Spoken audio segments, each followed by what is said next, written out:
This is the island of Ireland. The island is politically split between the Republic of Ireland, an independent country, and Northern Ireland, which, together with Scotland, England and Wales, form the United Kingdom. But why exactly is Ireland split, and when did it happen? To fully understand the situation, we need to go all the way back to the 12th century. After the Normans had successfully invaded England and taken the throne, they decided to invade Ireland. Henry II, with the authorisation of Pope Adrian IV to strengthen the papacy's control over the Irish Church, landed in Ireland in 1171 and took control of large parts of the island, and in the following year the Lordship of Ireland was created, in which the Lord of Ireland was also the King of England. The Lordship of Ireland was a papal possession held by the King of England. This was the beginning of what would become centuries of English and later British rule over the island of Ireland. Officially, the Lordship of Ireland ruled over the entire island, but in reality control was much less than this, and over the years English control of Ireland receded over time. This was a time before there was a religious difference between Ireland and England. The English and the native Irish were both Catholic nations, as this was a time before the emergence of Protestantism, so many of the Normans in Ireland assimilated into Irish culture, and some were said to have become more Irish than the Irish themselves. Laws were introduced which banned intermarriage between English settlers and the Gaelic Irish, as well as a ban on the use of the Irish language, but these laws were largely ineffective. By the late 15th century, English rule was limited to an area known as the Pale. The early 16th century and what became known as the Protestant Reformation, in which many European powers turned their back on the Roman Catholic Church, forming a new branch of the Christian faith. Although the Reformation was about religion, it also had a lot to do with politics as well. With Henry VIII as the King of England, the Pope refused to annul his marriage to Catherine of Aragon. This, as well as other contributing factors, caused Henry VIII to break away from the Roman Catholic Church and establish the Church of England, with himself as the leader.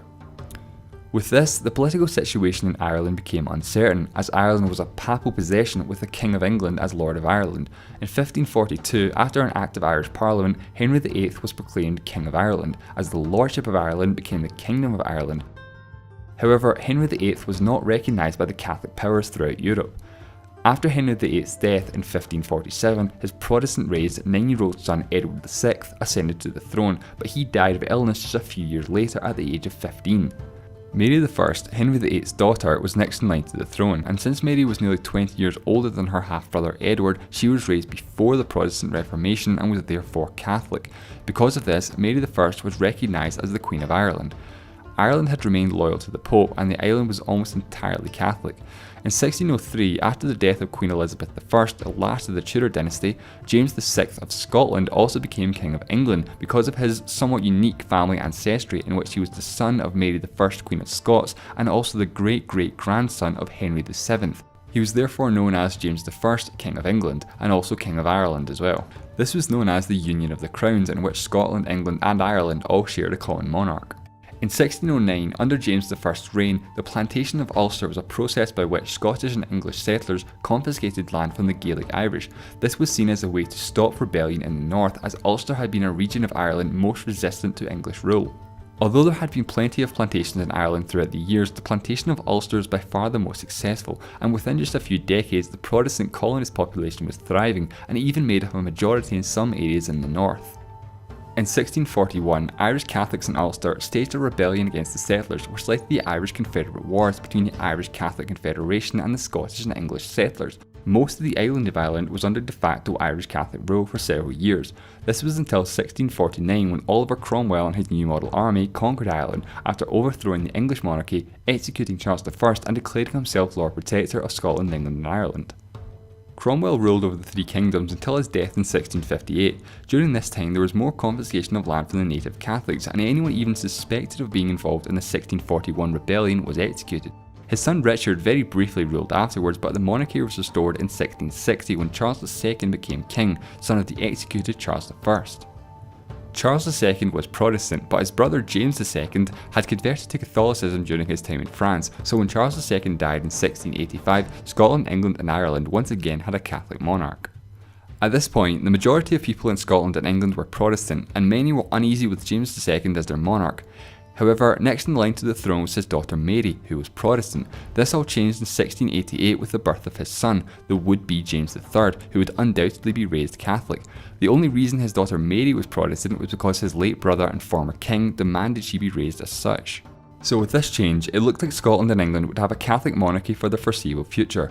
The birth of the King's son sparked what became known as the Glorious Revolution, in which the two major political parties invited William of Orange to invade England and take the throne. William of Orange successfully defeated his father-in-law, who also happened to be his uncle since William and Mary were first cousins, and they took the throne together as William III and Mary II, King and Queen of England. Of course, this also made them King and Queen of Ireland, and with a Catholic majority this was obviously not received well. This started a war in Ireland between the native Irish, led by James II, who were mainly Catholic, against the kingdoms of Scotland and England. The Williamite War in Ireland resulted in victory for King William. For the next century, Catholic majority Ireland was ruled by a Protestant minority, known as the Protestant Ascendancy. In 1707, the Kingdom of Scotland and the Kingdom of England joined to create the Kingdom of Great Britain. And then in 1798 there was an uprising against British rule in Ireland in the Irish Rebellion of 1798, inspired by the French Revolution a decade earlier. The rebellion failed, but it caused a lot of uncertainty on the political situation of Ireland. There were concerns that Ireland might ally themselves with France and break away from British rule. So in 1801, Ireland joined the Union and became the United Kingdom of Great Britain and Ireland. Opposition to the Union was strong and occasionally escalated into violence. The late 1800s saw a rise in demand for self-government, and in 1886 the first Home Rule Bill was proposed. In response to this, the Liberal Unionist Party was created in support of the Union and opposed Irish Home Rule. The bill failed, as did the second bill proposed in 1892, but in 1914 the third Home Rule Bill was passed. But 1914 was also the year in which World War I started, and therefore the bill had to be put on hold. With the British Army still occupied with the war in Europe, Irish Republicans staged a rebellion in Dublin called the Easter Rising, with a goal of putting an end to British rule in Ireland and establishing an Irish Republic. The rising took place over the course of just a few days, but nearly 500 people died, most of whom were civilians. But with far superior numbers, the British Army managed to suppress the rebellion. The result was an unconditional surrender by the rebel forces, and most of the rebel leaders were executed. In the 1918 UK general election, an Irish political party called Sinn Féin, who supported Irish independence and many of their members had participated in the Easter Rising, won 73 of the 105 Irish seats at the British Parliament. But they chose to not take their seats at the British Parliament and instead decided to form their own Irish Parliament and proclaim an Irish Republic as a newly independent country. The Irish Republic claimed the whole island of Ireland, but there was a lot of support for the Union in the north, especially in Ulster, in which 4 of the 9 counties won a Unionist majority. This led to the Irish War for Independence, primarily between the IRA and the British Army. In 1920, with the war still ongoing, a 4th Home Rule Bill was passed, superseding the 3rd Home Rule Bill that was passed but never implemented. This partitioned Ireland into Northern Ireland and Southern Ireland. Northern Ireland consisted of 6 of the 9 counties of Ulster. This was despite 2 of them having a Catholic majority. The rest of the island became Southern Ireland. The split was intended to be a temporary solution to the war. So Ireland would remain part of the United Kingdom with Home Rule, but instead of having 1 Irish Parliament in Dublin, there would be 2, one in Dublin for Southern Ireland and one in Belfast for Northern Ireland. This was an attempt to meet demands of both Irish nationalists and Irish Unionists. And while the Northern Irish government was successfully established, the Southern Irish government was not. The war continued and the Southern Irish government never functioned. The Irish War for Independence lasted for 2.5 years, resulting in a ceasefire and the Anglo-Irish Treaty. The treaty established the Irish Free State, which would become a dominion of the British Commonwealth, along with the likes of Canada, Australia and South Africa, among others at the time. The treaty included the whole island of Ireland, but had an opt-out clause for Northern Ireland, which they immediately exercised, so the short-lived Southern Ireland became the Irish Free State. Some were happy with this situation, but others were not. Many were unhappy that Ireland was still part of the British Empire and wanted total independence. So the Irish nationalists were split between the pro-treaty nationalists and the anti-treaty nationalists. The political party Sinn Féin split into 2 separate parties: pro-treaty Sinn Féin that was happy with the status quo and the anti-treaty Sinn Féin that sought full independence. In the 1922 Irish general election, the 2 political parties that won the most seats were Sinn Féin and Sinn Féin, with the pro-treaty party winning more seats. The disagreement escalated into civil war just 1 year after the end of the War for Independence. Many men who had fought together in Ireland's War for Independence were now on opposing sides of a civil war. The pro-treaty forces emerged victorious, affirming the status of the Irish Free State a British dominion.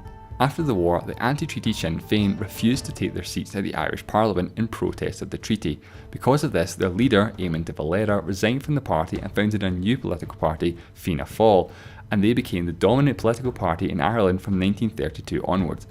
He strongly opposed the treaty as well, but thought his former party's tactics were not helpful. In 1937, a referendum was held for a new constitution to remove all British ties from Ireland. 56% of people voted in favour, and Ireland adopted a new constitution, becoming a fully independent country. The country changed its name to Ireland. Just Ireland. The country is often referred to as the Republic of Ireland to differentiate itself from the island of Ireland, but its official name is simply Ireland. This was to reflect the fact that Ireland's claimed territory was the entire island, believing the partition of Ireland to be illegitimate. Despite this claim though, Northern Ireland continued as normal as part of the United Kingdom. Ireland exercised their independence by choosing to remain neutral in World War II, which started just 2 years later. And while that should be the end of the story, there were 3 decades of ongoing violence from the late 1960s to 1990s in a period known as the Troubles. The violence was mainly concentrated in Northern Ireland, but occasionally spilled over into Ireland, England and even mainland Europe. Although the majority of Northern Ireland's population was Protestant and Unionist, there was a substantial minority that were Catholic and nationalist and wanted Northern Ireland to join the Republic.